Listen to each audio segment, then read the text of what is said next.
Hi everyone, my name is Jeongwan Jin. I am from National Research Council of Canada. Um, Today I will talk about time-being quantum key distribution in free space. That is done with my colleagues in the group of Thomas Genuine at the University of Waterloo. I will start my talk by introducing motivation and challenge for free space quantum communication. Then I will explain our QKD demonstration, either in turbulent or turbulent depolarizing free space channel. Then I will finish my talk with a summary and outlook. So time-being encoding defines the quantum information in time degree of freedom. Time state can be prepared by sending single photon through the unbalanced interferometer. Single photon passes through the short path, then comes out early time, then you define early bin. In the same manner, long path, later time, late bin. So these two time bin forms eigenstate of the computational basis. So by choosing splitting ratio of input variable coupler and the phase of interferometer, you can prepare arbitrary quantum state. To analyze, again, you can use unbalanced interferometer. Conventional passive time qubit analyzer has 50-50 beam splitter at the input and output, and then output there will be three temporal modes. If you find the photon either early and late bin, then you're projecting your time state onto early late basis. If you find the photon in the middle bin, then you project your state onto superposition basis. For middle bin, there are two events, either early bin going through long path of analyzer or late bin short path of analyzer. So these two events are indistinguishable, so thereby interfering. So interference is important in order to project your time state onto superposition basis. So time-bin encoding has been widely used for quantum communication in optical fiber. There are some examples. There are already commercialized QKD systems developed by ED Quantic in Switzerland. And in 2015, there was storage of a time-bin qubit entanglement into volume-doped optical fiber-based quantum memory done by the group of Wolfgang Tiller in Calgary. In 2016, time qubit has been teleported over the city of Calgary, again by the group of Wolfgang Tiller in 2016. In 2017, there was a demonstration of a time-based Boson sampling here in China by the group of Jiangwei Pang. So despite this, the versatility of the time-bin encoding has been considered impractical for free space quantum communication, so mainly due to the turbulence and steering optics misalignment. So there are two the main problem. The first one is beam wandering. Beam moves around. So one example, 2015, a group of Thomas Genuine measured angle of incidence error to 0.06 when they have their system on the moving platform. So in order to know how this angle of incidence affect onto interference, we prepared 9 single mode and sent to the unbalanced interferometer as a time qubit analyzer. As is here, if you change the angle of incidence, we see the special distinguishability between the paths, reducing the interference visibility. So result, we measure interference visibility to 40% from 90% just right after 0.2 degree input angle tilt. The second problem is that beam distortion. Turbulence make your beam multimode. So this is a simulation of phase front done by Fried in 1992. So to simulate this, we send single mode beam through the step indexed multimode fiber, looking very similar. So we send this one now again to the unbalanced interferometer, and then highest visibility of observer is only 16%, even though input angle was 0. This is mainly due to the small change in spatial mode makes a big distinguishability at the output after being traveled through the different path lengths. So there are two simple solutions. The first one, you can filter out all multimode using single mode fiber at the expense of high loss. The second, you can use adaptive octaves, but expensive and challenging. So the problem is path length difference. If you have a balanced interferometer, the spatial mode is not a problem. So in 2015, we came up with the idea that we can use one-tone imaging optics to cancel out difference in spatial evolution due to the path length difference. So we put one-tone imaging optics, which is also called the relay optics, in the long path of interferometer, such that this acts as just a mirror. So we basically effectively making unbalanced interferometer spatially symmetrized. So with this, we found that the green dot here, interference visibility not only high, also stable over the course of angle change, 2.2. As expected, this effect is the same for the multimode. And we want to show this is useful for quantum communication. We prepare quantum hybrid entanglement between polarization and time, where we send the timing qubits through the multimodal fiber, and we measure the correlation. Then we found the entanglement visibility over 84%. So we submit this paper and found that actually this idea has been already patented in astrophysics in 1997. This came as a surprise, and it's to me, and we decided to go back to the lab and then look more on literature research, and found actually another method using different reflective index between the paths. Say you have an air in one arm, you have a material that has a reflective index greater than 1, then you can actually increase optical paths through that, the medium, but still you can keep the spatial symmetry at the output. So this also, luckily we have the large piece of glass. We did the experiment the same, and we found that all the green dot with this large piece of glass, we get the high and stable interference visibility. So while we're doing this, we found the other group made the progress on this front. For instance, 2015, the group of the Paolo Villoresi in Italy, they used the similar concept of imaging optics. They observed interference between the two temporal modes of the laser pulse that is attenuated to the single photon level after being reflected by the orbiting satellite. Also, in 2015, group of Polkiad in USA, he also considered this imaging optics for their space application. In 2017, the group of Robert Ursin, they distribute hyperentanglement between the polarization and energy. And in their implementation, for the readout of time-energy coherence, they use birefringing material in order to synchronize 2 picosecond separated temporal modes that are in orthogonal polarization.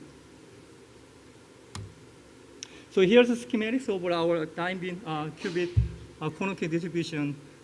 So time-beam state require sufficient large separation between temporal beams in order to avoid any overlap that is caused by your device. For instance, the silicon avalanche photodiode we use in this experiment has about 500 picosecond at full reset half maximum timing jitter. So that's why we choose 2 nanoseconds to have a clear distinction between the beams. So protocol we implemented was equal state BBLE4, where we prepare the 4 distinct time beam state early late, and early plus late, early minus late, which is included on weak current pulse. And we send this through either turbulent or turbulent depolarizing channel, and the receiver will collect this with step indexed multimode fiber that support about 2,000 propagation mode for high coupling efficiency. Then we send to our multimode time qubit analyzer for analysis. And then during the measurement, we do synchronization with the GPS signal, and also after that, we do classical post-processing, including the shifting, error correction, private amplification. Then we generate the secret key out of it. So a key component is time qubit analyzer. So this is a photo of a time qubit analyzer we built, which is secured into the styrofoam for better mechanical thermal stability. So here's some schematic diagram. We have to upgrade our interferometer such that we we now need to have a two output for the complementary measurement, and we implement imaging optics on each pass to minimize dispersion effect. So this allows to have an interference visibility up to 97%, which is corresponding to a quantum bit error ratio of 1.5%. And the third, we couple this output into the multimodal fiber, which give us a total throughput of 81% from input to output fiber coupling. And this is a whole passive system. So with this, people we're taking outside, we test two things. The first is interference visibility as a function of input tilt, and the second, interference visibility as a function of rotation, in order to see the rotation invariance. So as you see here, with this multimode, we measure 90%, 97%, and which was remain the same even after we tilt 0.1 degree. And then for the rotation, we rotate about 10 degree, and as you see, visibility remains the same. So this is our setup for the experiment. There are two parts. First, timing cubic quantum communication. We actually prepared polarization qubit state that is encoded on weak current pulse at 785 nanometer, and we send this through the unbalanced interferometer to convert into time bit state. Then we send this over the channel of 1.2 kilometer. Then we couple into the multimodal fiber. Sorry about that. We couple into the multimodal fiber, then analyze using our multimodal time qubit analyzer. So second part is that we are interested in measuring the turbulence and the polarization of the channel. So for that, we use a separate source at 850 nanometer. So part of the 850 nanometer also propagating with our timing qubit, and the part of the light captured with our CCD camera, and the part of the light is coupled in the single mode fiber that guide the photon to our polarization analyzer, where photon can be analyzed using basic three bases for state tomography. So there's a photo of our setup. So we have the telescope mounted on a roof of our building, and we prepared all the device for the receiver in the trailer, and then drove to the field 1 kilometer away, and we did the measurement overnight as usual, which is funny but tired. So the first measurement we did is how robust our system is against turbulence. I want to show you the imaging during the measurement. So as you see here, the beam slightly moves around and the mode changing in time. So this is a snapshot of that imaging every second for 5 seconds.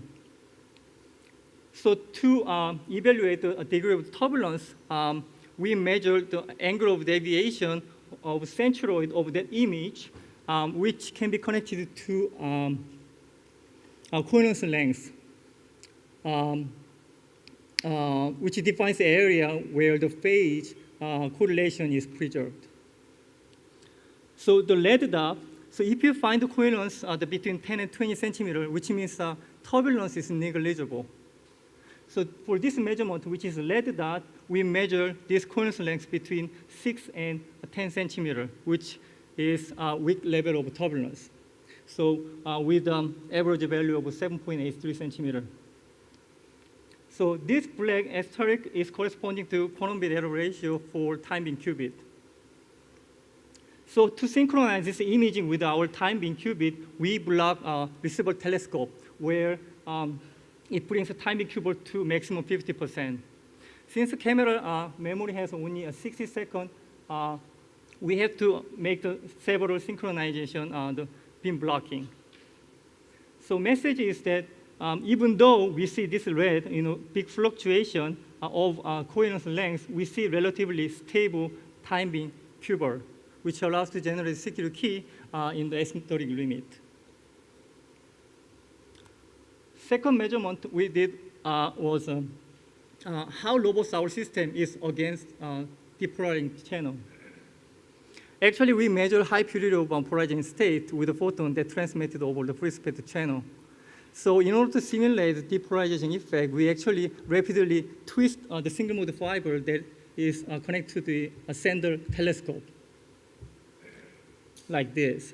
And so basically, we are actually changing the polarization and taking average over certain time. So technically, this is a polarization mixing, but effectively depolarizing because this is indistinguishable from the mixed state. And using our polarization analyzer, we reconstruct density matrix where we extract the purity of the polarization state. Then we calculate expected the quantum bit error ratio for the polarization. So this green dot is hypothetical, the quantum bit error ratio for the polarization. So as is here, the green dot is fluctuate between 0 and the maximum 50%. We see the relatively stable time being cubic quantum bit error ratio. In order to see any correlation between these 2 degrees of freedom, we zoom in for first 100 seconds and then multiply by a factor of 5 to the time being cubic, but there's no clear signature of correlation. And then the bottom right is that expectation value of the Pauli operator along the x-axis, which is showing that the Raji distribution between +1 and -1. So again, we are able to generate the secure key with this asymptotic limit. So from this, we learned that time being encoding is viable for quantum key distribution in turbulent depolarizing channel. This is possible with our passive multimode time cube analyzer that has high throughput of 81% from input to output coupling, and also the stable interference visibility up to 97%. So with this, we can expect that since this system is robust against the depolarizing channel, timing QKD can be implemented over multimode optical fiber. Also, this can bring well-developed the fiber-based quantum key distribution protocol to free space, such as COW and DPS-QKD. This may open the door for quantum network, may simplify the architecture of a quantum network by directly interfacing between the fiber and the free space quantum link using the time-being qubit. And then lastly, since our system is insensitive to the polarization effect, this could relax the choice of optical element, which usually shifts the polarization upon the passage or reflection upon, such as telescope, lens, mirror. So finally, I would like to introduce my team and the funding agency. From the left, Jean-Philippe Bourgoin, myself, Brandon Hicks, Sasha Agonet, Thomas Genuine, Chris Pugh, Rami Atanos, Katania Kuhn. With this, I would like to thank for your attention.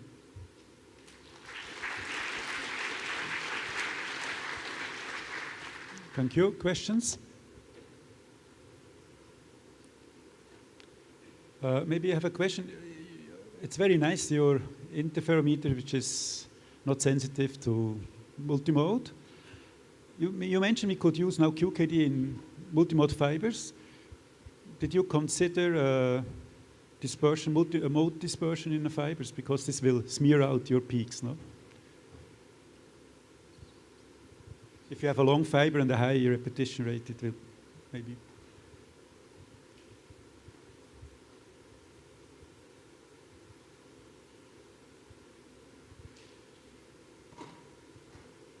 So the first thing is that you can use dispersion and shift compensation optical fiber, or if you don't have the specific fiber, then all you carry is a relative actual dispersion effect between the beams. So what you carry is after the fiber. So I think that